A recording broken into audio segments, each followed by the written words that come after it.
করেই ঘরোয়াভাবে পালন করে ফেললাম আমার বার্থডে। কিভাবে ঘরোয়াভাবে আমার বার্থডেটা পালন করলাম আজকে তোমাদের সাথে আমি এটাই শেয়ার করব। তোমরা না টেনে আমার ফুল ভিডিওটা দেখতে থাকো। আমার বার্থডের দিন আমার খুবই মন খারাপ ছিল, কারণ আমার বার্থডের কথা কারোই মনে ছিল না। তো আমার বোন আমার মন খারাপ দেখে বলল ওরাই আমার বার্থডেটা উদযাপন করবে। যেই ভাবা সেই কাজ, ওরা আমাদের বাড়িতে চলে এসেছে। তাই আমি অনেকটা হ্যাপি হই আর আমার বার্থডেটা যেন ভালোভাবে উদযাপন করা যায়। তো ওরা আসার পর আমরা ভাবলাম বিরিয়ানি রান্না করা যাক। বিরিয়ানি রান্না করার জন্য এইদিকে আমরা লেবু আর দুধ দিয়ে টক দই বানিয়ে নিচ্ছিলাম। এভাবে আপনারা ঘরের মধ্যে খুব সহজেই টক দই বানিয়ে নিতে পারবেন। প্রথমে দুধগুলোকে ভালোভাবে জাল দিয়ে নিতে হবে, তারপরে দুধটাকে ঠান্ডা করে এর মধ্যে লেবু চিপে দিলে এই টক দইটা রেডি হয়ে যাবে। এই টক দইয়ের মধ্যে আমি আরো কিছু সিক্রেট মশলা দিয়ে নিব। ফার্স্টে এর মধ্যে আমি টমেটো সস দিয়ে দিব। এখানে আমি 2 প্যাকেট টমেটো সস ব্যবহার করেছি। তোমরা চাইলে কৌটোর টমেটো সসটাও ব্যবহার করতে পারো। এইদিকে টমেটো সসগুলো দিয়ে আমি এটাকে ভালোভাবে নেড়ে নেব। এই টমেটো সস আর দুধটাকে ভালোভাবে মিক্স করে নিতে হবে, হলে এই টক দইয়ের স্বাদটা আরো দ্বিগুণ বেড়ে যাবে। তারপরে এর মধ্যে আমি বেটে রাখা কাজু বাদাম আর কাঠবাদামের পেস্টগুলো দিয়ে দিলাম। এগুলোকেও এই টক দইটার সাথে ভালোভাবে মিক্স করে নিতে হবে। আমার টক দইটা বানানো প্রায় কমপ্লিট হয়ে গেছে। এখন এটাকে আমি কিছুক্ষণের জন্য রেস্টে রেখে দেব। আর এইদিকে বিরিয়ানি রান্না করার জন্য আমি মাংসগুলোকে কষিয়ে নেওয়ার জন্য প্রেসার কুকার ব্যবহার করছি, কারণ প্রেসার কুকারে রান্না করা মাংস খেতে অনেকটা বেশি ভালো লাগে। এর মধ্যে আমি এখন পেঁয়াজগুলো দিয়ে দিলাম। তারপরে এর মধ্যে আমি তেল অ্যাড করে দেব। প্রেসার কুকারের মধ্যে রান্না করলে সেদ্ধটা বেশি ভালো হয়, এর জন্য আমি প্রেসার কুকারেই সবসময় মাংস রান্না করার চেষ্টা করি। এইদিকে তেল দিয়ে দেওয়ার পরে একে একে আমি গরম মশলাগুলো দিয়ে দেব। এখানে আমি দারচিনি, এলাচ, তেজপাতা এগুলো অ্যাড করে দিলাম। কাছে লং বা গোলমরিচ দিলে খেতে তেমন একটা ভালো লাগে না, তাই আমি এই কয়টা মশলাই ব্যবহার করেছি। তারপরে এইগুলোকে আমি ভালোভাবে নেড়ে নেব। তারপরে এর মধ্যে আমি একে একে বাটা মশলাগুলো দিয়ে দেব।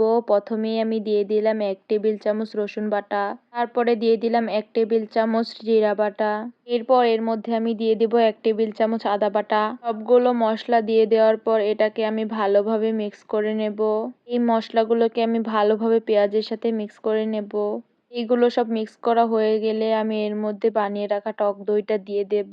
তারপরে এই টক দইগুলোকে ভালোভাবে নেড়ে এই মশলার সাথে ভালোভাবে মিক্স করে নেব। এই টক দইটা দেওয়ার কারণে বিরিয়ানিটা একটু একটু টক টক লাগে, খেতে কিন্তু অনেকটা বেশি ভালো লাগে। আমি যখনই এইভাবে বিরিয়ানি রান্না করি না কেন সবাই অনেকটা বেশি পছন্দ করে।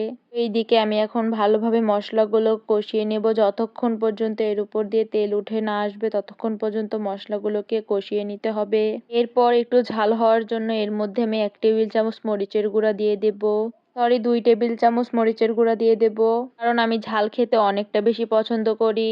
তাই ঝালটাকে একটু বেশি করার জন্য কাঁচা মরিচের পাশাপাশি আমি মরিচের গুঁড়াটাও দিয়ে দিলাম। এরপর আমি এর মধ্যে দিয়ে দিব লবণ। লবণটা তোমরা তোমাদের স্বাদ মতো দিয়ে নিতে পারো। আর আমি এর মধ্যে বিরিয়ানির মশলাও অ্যাড করে দেব। এখানে আমি বিরিয়ানির রেডিমিক্স মশলা 1 প্যাকেট ব্যবহার করেছি। প্রাণের বিরিয়ানির মশলাটা বেশি সুস্বাদু লাগে, কিন্তু আমি ওইটা পাইনি তাই এইটাই ব্যবহার করতে হলো। এটাও কিন্তু খেতে তেমন একটা খারাপ লাগে না, খেতে অনেকটাই বেশি ভালো লাগে। তো মশলাগুলোকে ভালোভাবে কষিয়ে নেওয়ার পর এর মধ্যে আমি মাংস দিয়ে দিয়েছি আর অল্প একটু পানি অ্যাড করে দিয়েছি। আমি এই পানিটুকু দিয়ে এই মাংসগুলোকে ভালোভাবে কষিয়ে নেব। আমি এখানে 1 কেজি পরিমাণের মাংস ব্যবহার করেছি। এখন আমি এই মাংসগুলোকে ভালোভাবে এটার সাথে মিক্স করে নেব, তাহলে মাংসের ভেতরে মশলাগুলো একটু ভালোভাবে মিক্স হবে। আর প্রেসার কুকারে রান্না করতে তেমন সময় লাগে না, অল্প সময়ের মধ্যেই মাংস কষিয়ে ফেলা যায়। মাংস কষানো হয়ে যাওয়ার পর এর মধ্যে আমি পানি অ্যাড করে দেব। এতটুকু পানি দিয়ে মাংসগুলোকে ভালোভাবে সেদ্ধ করে নেব। এখন এটাকে আমি ঢাকনা দিয়ে ভালোভাবে ঢেকে দেব। প্রেসার কুকারের মধ্যে 5-6টা শিশ উঠলেই মাংসগুলো রান্না করা হয়ে যাবে। এই দিকে আমি অনেকক্ষণ ধরে 5-6টা শিশ দিয়ে নিলাম। শিশ দিয়ে নেওয়ার পর মাংসগুলো আমার রান্না করা শেষ হয়ে গেছে। এখন এটাকে আমি হাওয়া বের করে খুলে নেব। এই তো আমার মাংসগুলোকে ভালোভাবে রান্না করা হয়ে গেছে। এটার এখন আমি একটু পানি শুকিয়ে নেব। তারপর এইদিকে আমি একটা কড়াইতে একটু তেল দিয়ে নিলাম। এই কড়াইয়ের মধ্যে আমি বিরিয়ানি রান্না করব, তাই তেল দেওয়ার পরে এর মধ্যে আমি পেঁয়াজ কুচিগুলো দিয়ে দিলাম। তেলের মধ্যে পেঁয়াজ কুচিগুলো দিয়ে দেওয়ার পর এগুলোকে আমি ভালোভাবে গোল্ডেন কালার করে ভেজে নেব। পেঁয়াজগুলোকে অনেকটা সময় ধরে ভেজে নেওয়ার পর এর মধ্যে আমি গোটা মশলাগুলো দিয়ে দেব। এখানেও আমি সেম মশলাগুলোই অ্যাড করেছি। এখানে তেজপাতা, এলাচ আর দারচিনি আছে। তারপর এর মধ্যে আমি বাটা মশলাগুলো একে একে দিয়ে নেব। প্রথমেই আমি আদা বাটা 1 টেবিল চামচ দিয়েছি, তারপরে রসুন বাটা 1 টেবিল চামচ দিয়ে নিলাম। তারপর এর মধ্যে আমি 1 টেবিল চামচ জিরা বাটা দিয়ে দেব।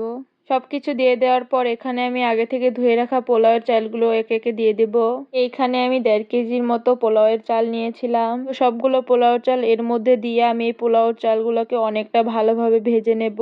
এই পোলাওয়ের চালগুলোকে যতটা ভালোভাবে ভেজে নেওয়া যাবে বিরিয়ানিটা খেতে ততটাই ভালো লাগবে। এটাকে অনেকক্ষণ ভেজে নেওয়ার পর এর মধ্যে আমি পানি অ্যাড করে দেব। তারপর এর মধ্যে আমি কিছু আস্ত কাঁচামরিচ দিয়ে দেব।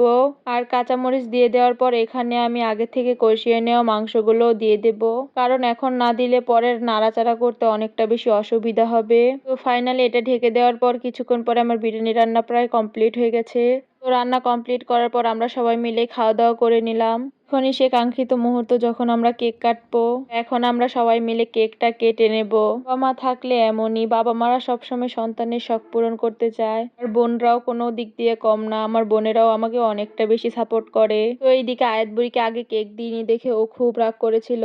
আমার আয়াত বুড়ি অল্প কিছুতে অনেকটা বেশি রাগ করে ফেলে, আবার খুব তাড়াতাড়ি ওর রাগটা ভেঙেও যায়। তো একটু পরে ওর রাগটা কমে গেছে আর ও কেক খাওয়া শুরু করেছে। সবাই মিলে ছোটখাটো হলেও একটা আনন্দ করলে অনেকটা বেশি ভালো লাগে। আর বার্থডেতে ছোটদের আনন্দটাই অনেকটা বেশি।